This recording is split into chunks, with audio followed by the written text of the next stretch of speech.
This is Jim Bakker, famous televangelist. If you're unfamiliar with him, he was probably most famous and influential back in, I think the 70s and the 80s. He famously went to jail for 7 years or something for a bunch of stuff, wire fraud, and he also did some really messed up stuff to his secretary, I believe.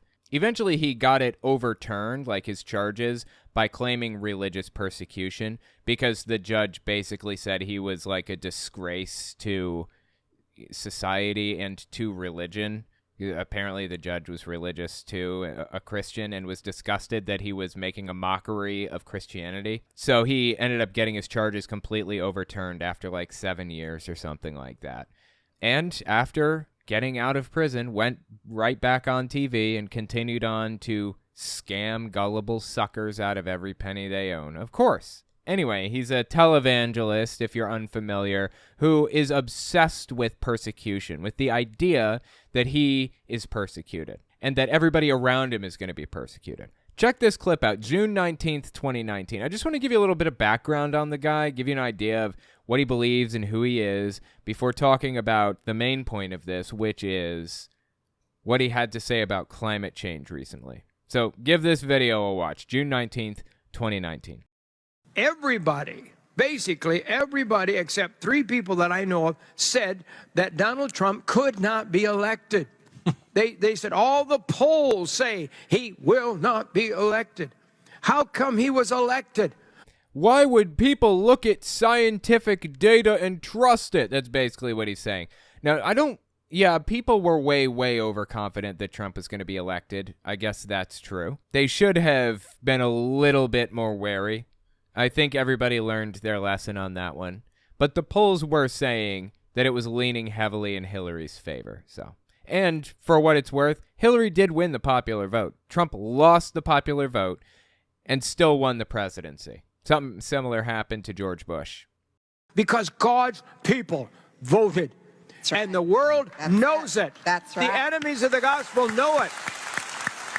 And I want to tell you what. I'm going to say something I probably shouldn't say, but I'm going to say it anyhow. He is such a martyr. Oh, my God. And are you ready? He's about to give us a hard truth that's going to get him in trouble. Oh, boy. Because what's coming next, if we keep losing, you're going to see the leaders of the church and the leaders of the gospel and the political conservative leaders that are powerful, you're going to see them suddenly die, suddenly killed. Yeah, totally. And we definitely saw that, didn't we? Conservative leaders. He is such a martyr. And he is desperate to instill this fear of persecution into everybody around him. It's honestly embarrassing and ridiculous. Suddenly as they were driving, suddenly as they were in a boat, suddenly in an airplane. This kind of thing does happen in Russia. People who are critical of the government in Russia or of Putin or whatever suddenly, get really clumsy 20 stories up in hotel rooms like that. That's oddly common in Russia. That's not how the Western world works. That is not how the U.S. government works. The U.S. government has notoriously done some pretty underhanded stuff, but it's notorious because it's so uncommon. It's famous as examples of things that the U.S. government shouldn't have done, and everybody knew that they did, and it was deeply messed up that they did. Like slandering Martin Luther King Jr., for example. That stuff happened long and long ago. It really does not happen that much today, where they're pushing people out windows. The U.S. government doesn't do that stuff. Certainly not to conservative Christian leaders in the United States. Just ridiculous, dude. It is absolutely absurd to believe anything that this guy has to say. And how did he even get a show again after getting out of prison? Who gave him this TV show again? What gullible sucker gave him their money? Airplane. You're going to see one after. God spoke to me this years ago what would happen near the end. Oh, okay. God spoke it to you. Okay, all right. And I believe we're in that time. They're so desperate. This is life and death. This is the hatred of murder is in the country. Okay. Anyway, that's Jim Bakker, if you were unfamiliar. This is a newer one, so that's after he got out of jail or whatever.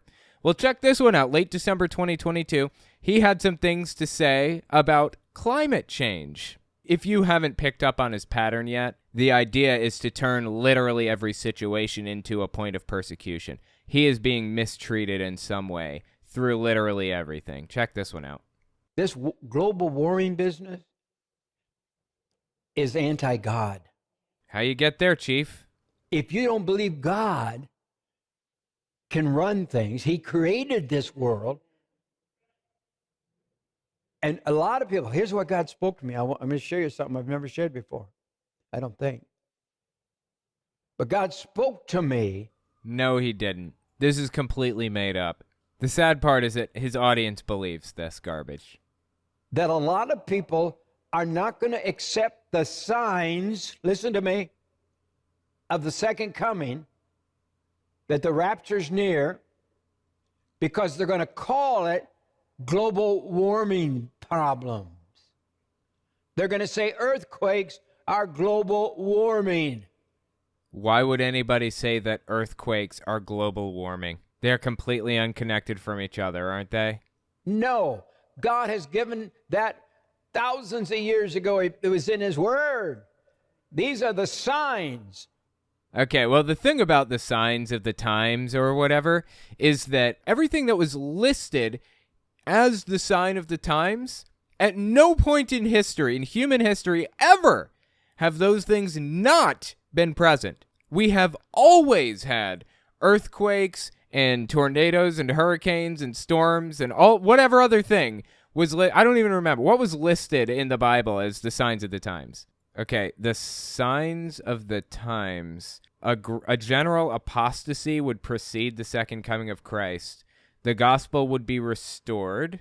Scattered Israel would be gathered home. I remember hearing that. That's why televangelists like Jim Bakker are so obsessively in favor of Israel, because Israel has to exist as a nation before Jesus comes back. That's kind of the idea. He can't come back unless Israel is there. They're not actually in favor of Jews. Matter of fact, a lot of televangelists do not like the Jewish community, like at all, are deeply anti-Semitic. They just need Israel to exist for the end to come. So that's number 3, the third sign of the times. Israel has to exist. Wickedness will be rampant. Whatever that means. Has wickedness not been rampant throughout human history? What do any of these mean? A general apostasy? Have there, not been, Muslims and all kinds of different religions out there? Buddhism, Hinduism, and hell, different splinter groups within Christianity? Have those not existed since the dawn of time? Physical calamities will occur. What does that mean exactly? Can we get more specific than physical calamities? Physical calamities have existed since forever. These signs of the times are so general, they could apply to literally any moment in human history, except for the Israel one, I guess. But that's existed since 1948, I think, right? Israel has existed as a country for over 70 years now. Wars and rumors of wars will abound. Has that not been the case since forever? Seriously. Babylon the great and abominable church will fall. Don't know what that means. Zion will be established. Don't know what that means. It already mentioned Israel would be gathered home. Is that what that means? I don't know. Our Father in heaven has assured us that all of his prophecies and promises pertaining to the latter days will come to pass. That's number 9 on the list of things that'll happen. It's complete nonsense. Anyway, the point is there's no point in human history that you could point to and say, these signs didn't exist then, but they do exist now. It's all completely made up. But he's using global warming as a premise to believe that it's happening now? It's completely made up. Here's a little fun fact for you. Jesus' disciples believed the end was coming in their lifetime. In their lifetime. Matter of fact, they didn't think Jesus had to die at all. They just knew Jesus was the Messiah, and as the Messiah, these various different things were going to be fulfilled. He was going to do them. Namely, he's going to take political power in Israel. And at that point, he's going to act as like a cosmic judge after becoming the leader of Israel, like the king of Israel, basically. He's going to be a cosmic judge and send some people to heaven and others not.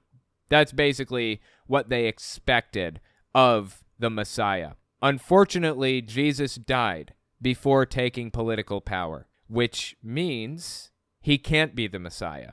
But they couldn't accept that because they just devoted their entire lives to the guy. So they claimed that he was going to come back a second time to fulfill the other things that he didn't do.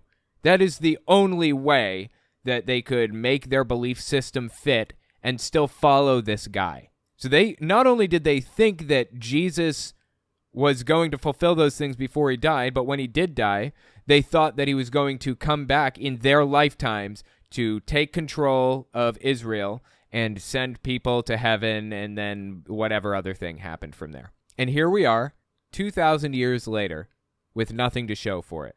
It's not coming. But that's not going to stop people like Jim Bakker from prophesying, quote unquote, about climate change and every other butterfly that floats by. He's going to find some way to link it all back to his bizarre belief system. He is by no means the only or first televangelist to talk about climate change in a prophetic tone, though.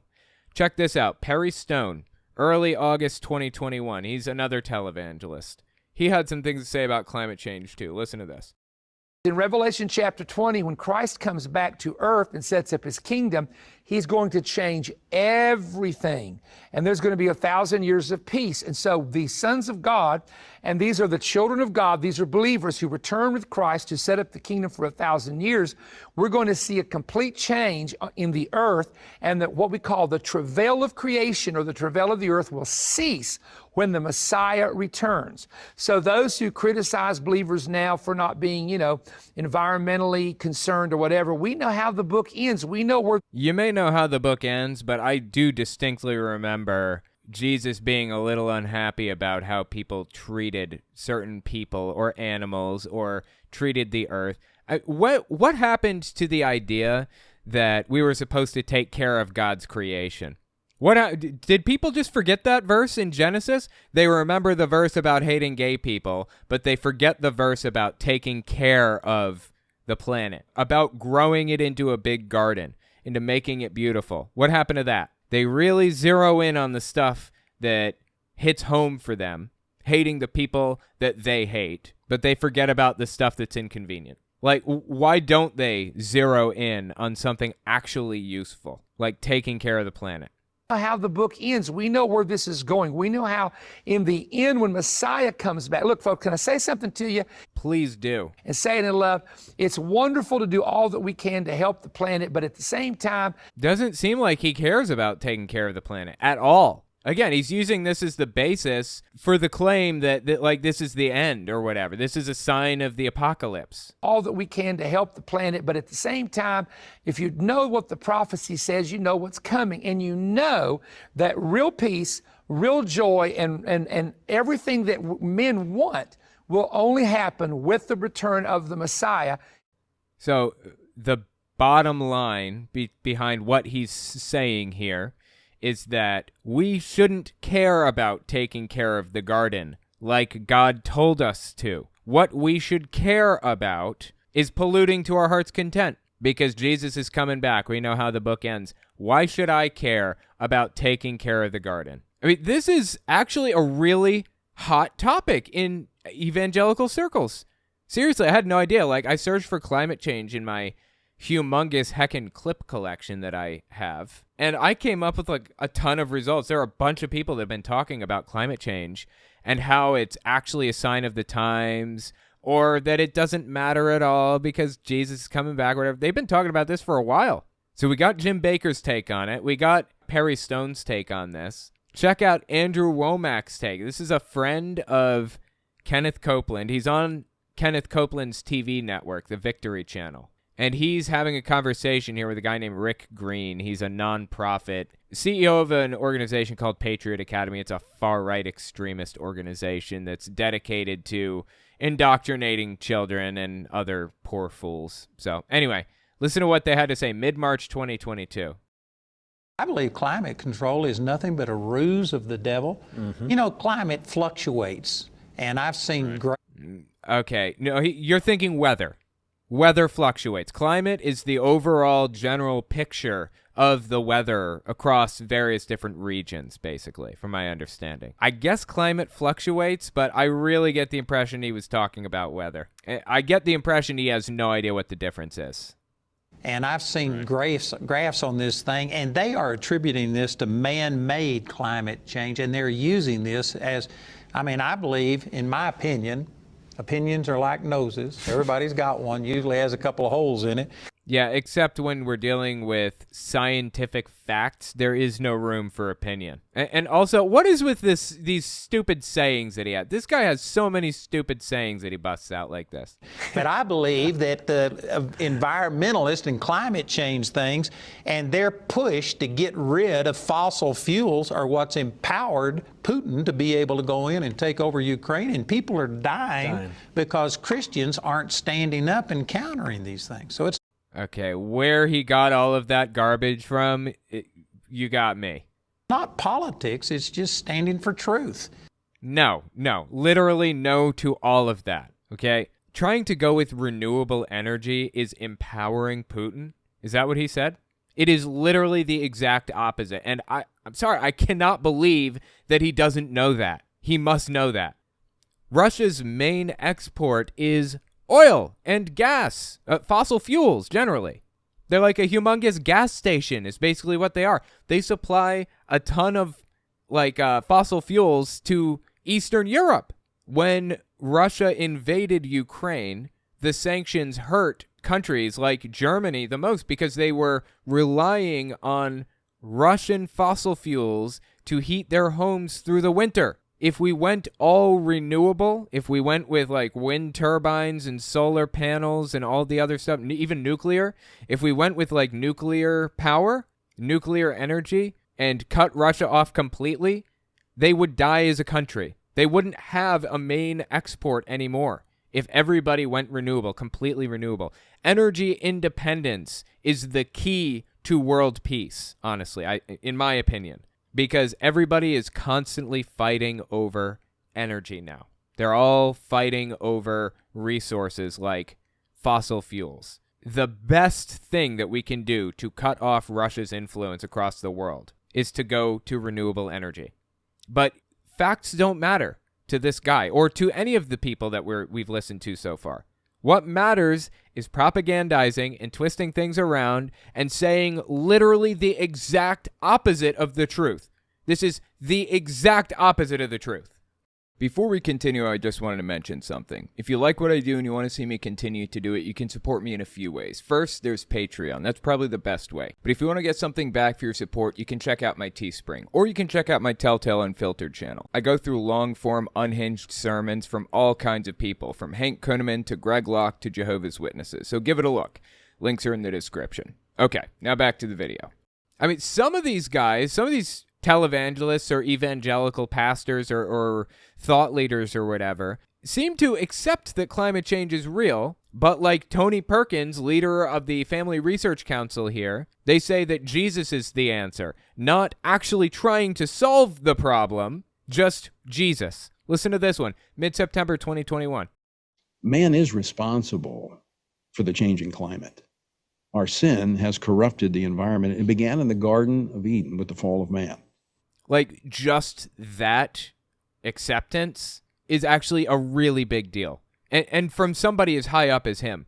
You don't hear about this guy very often because he's in the background, but he is pulling a ton of strings back there. Seriously.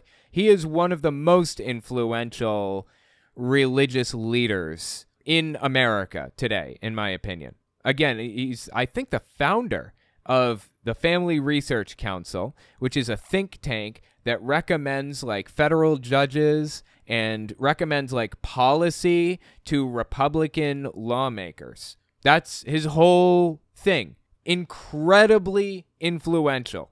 And he seems to accept climate change, but says there's no point in dealing with it. Keep listening. And the climate has only gotten worse ever since. But the solution is not bigger government that will take more of your money? Nobody ever said the solution should be bigger government that'll take more money. People said we just need to switch to solar panels and wind turbines and things like that. There are a lot of other affordable, renewable energy solutions. We can switch to all electric cars. We can build out an electric car charging network across the country. We can build out a high-speed rail network. In New York City, the subway system draws power from electricity. It's not gas-powered. Now, it gets some of the electricity from, like, coal plants, for example. Not very much. It's almost exclusively wind power. But at any rate, it's powered through electricity, not shoveling coal into an engine anymore. That's not how those trains work anymore. I mean, we could cut out a ton of pollution by cutting down dramatically on how many airplanes we're using by building out a high-speed rail network. We could cut down on a ton of pollution by building out like an electric charging network. We could subsidize people building solar cells onto their homes and putting batteries in their basements and things like that. There's a ton of stuff the U.S. government could do to subsidize and encourage renewable energy. And the government doesn't have to be bigger. It doesn't even have to take more of your money. It can just redistribute what we're spending right now into other programs. That's it. But being a thought leader in the far-right sphere means fear-mongering about big government. Is he actually against big government? Of course not. He is all for big government. He is all for government intrusion into your life. Always has been. The fact that he's so vehemently opposed to abortion should be all you need to know about this guy. He is not in favor of minimizing government's effect on people's lives. He's not. He never was. What he cares about is limiting government effect on climate change. Why? Got me. Weird thing to be opposed to, right? Like, who has an interest in not moving away from fossil fuels? Who has an interest in remaining with fossil fuels? What industry has an interest in continuing the fossil fuel supply? Kind of an odd thing for, like, what's the point of this guy even demonizing renewable energy other than to help the oil industry? There really is no other point. And more of your freedoms. And what freedoms would disappear by encouraging renewable energy? And promise more things that they cannot deliver on. Okay, well, that's one way to do it, I guess. If you worry that the government isn't going to deliver on something, then just make sure they don't make those promises in the first place. Genius. The solution is going back to the heart of the matter. Number one, Jesus is telling us this is going to happen. This is the unfolding of human history. Yes, this is code red. The warning signs are going off all around us. But the solution is not to turn to the government, surrender more of our powers. It is to turn to the Lord Jesus Christ and surrender our lives and everything we have to him and serve him faithfully in the midst of these challenging times. And how is that going to stop climate change exactly? I'm really not sure what that has to do with anything. At least the guy is admitting that it's a problem that exists. That is actually a really big step. That cannot be underestimated, how serious that is. And the fact that he, of all people, is accepting it is a big deal, a really big deal. I mean, we are making progress. It feels like we're not. We are. It takes time. It's a long-term battle. Unfortunately, climate change has been sneaking up on us for like decades, and the oil industry has known about it since the 80s at least. In fact, there are like news articles from I think the early 1900s that talk about, or maybe even the late 1800s, that talk about the fact that we're releasing carbon into the atmosphere, and over time that effect could add up to something significant. In hundreds of years, it says. Well, we're there now. Look where we were with this battle 20 years ago. Nobody was talking about climate change. Nobody cared. Nobody even knew about it. We are making progress. It feels like we're not. Sometimes we are. And if we keep fighting, we keep battling, we keep trying to resolve this problem, keep pushing, don't give up, don't allow these people to get away with it, we will move the window over. We will succeed in getting people to take this situation seriously. He's taking it seriously now. Now, he's giving us the wrong solution, but at least he's acknowledging it. I don't know. Let me know what you think about it in the comments. And tell me if you want to hear more stuff like this. We're definitely making progress. Dallas Gerald. Absolutely, we are. You're right. I don't want to get anybody down. A lot of the news about climate change is really grim. We are making progress, and it's good progress. Not just like technologically. We're making a lot of technological progress, but also we're making progress in people's hearts and minds. We're convincing people. Like the fact that this guy, Tony Perkins here, admitted that it's a problem cannot be understated how significant that is. Evangelical leaders admitting that it exists is a big deal. Even if they're using that as like the basis for the claim that like it's a sign that Jesus is coming back. At least they're admitting it now. They weren't before. And scientists are pouring their lives into figuring out solutions to this. So I believe we're going to find our way out of this problem. I do. I believe we will.